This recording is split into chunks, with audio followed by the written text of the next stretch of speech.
All right, on this week's edition, we're going to continue our What Is That series with a look at the historic Renwick Courthouse in downtown Fredericksburg.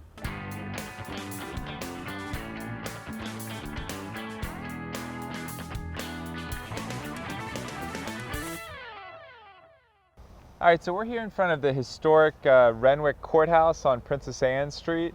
I'm here with my colleague Eric Nelson, who is an expert on local history. And the city is starting the process of generating ideas for future uses of the Renwick Courthouse. And we asked Eric to take us on a little bit of a tour and tell us a little bit about the history of this historic place. So Eric, I know it's a long story, but why don't you give us a snapshot of the history and the uses through the years of this building? Sure. Well, the courthouse was built in the 1850s. It was designed by James Renwick, a rather well-known architect at the time. He's built cathedrals in New York. He built the Smithsonian Castle, so he's well known. And the design is somewhat unusual in that it's a Gothic revival style of architecture. Most Virginia courthouses are red brick with white columns, and Fredericksburg, in fact, had one of those, and the decision was made rather boldly, I think, to build this structure in the style that it is. It was here at the time of the Civil War. The cupola was used as a signal station.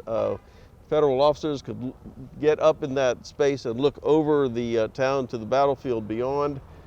It remains a prominent building, and its cupola is part of the Fredericksburg skyline, where we have the St. George's Church, the Baptist Church, the cupola of this courthouse, and of course we have a new cupola at the new courthouse. These arched windows were in fact doors when this was storage space, and the old archival photographs show, with the wooden doors in place there. Obviously not used at that anymore.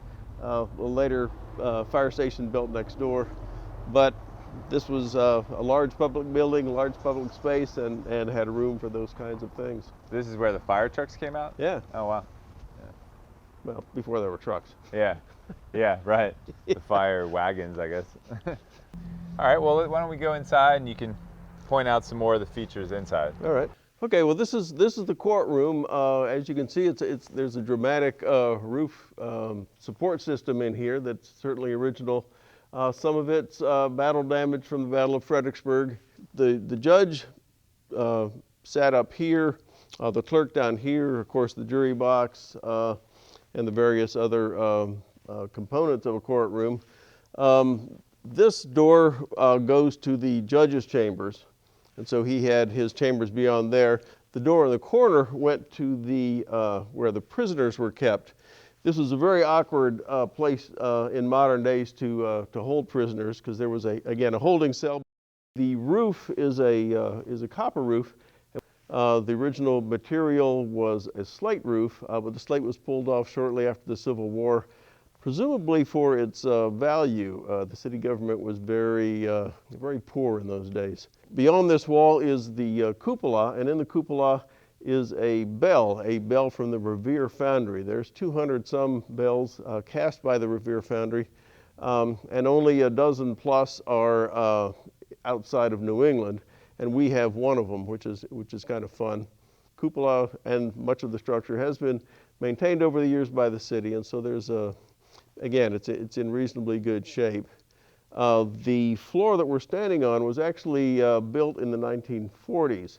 The original courtroom was from grade when you walked in the building, which had to have been a very imposing space.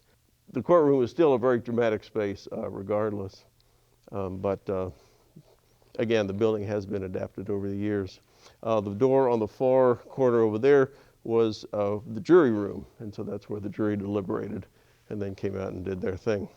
The overall complex, of course, includes the courthouse. Across the way here is the jail.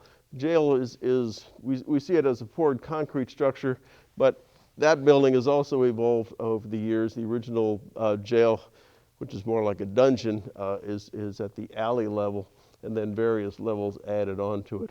And then, of course, in the corner of the property is the old Wallace Library, which is, again, another nice space. So this courthouse complex includes the 3 buildings. These are the desks that the city council members used in the old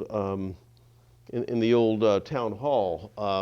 Some are on display over there, but others are here, and some of them in not too good a shape. But what I find fun about these is council members, like 6th graders, would sometimes carve their names or their initials into their furniture. So if you poke through some of the drawers, you'll find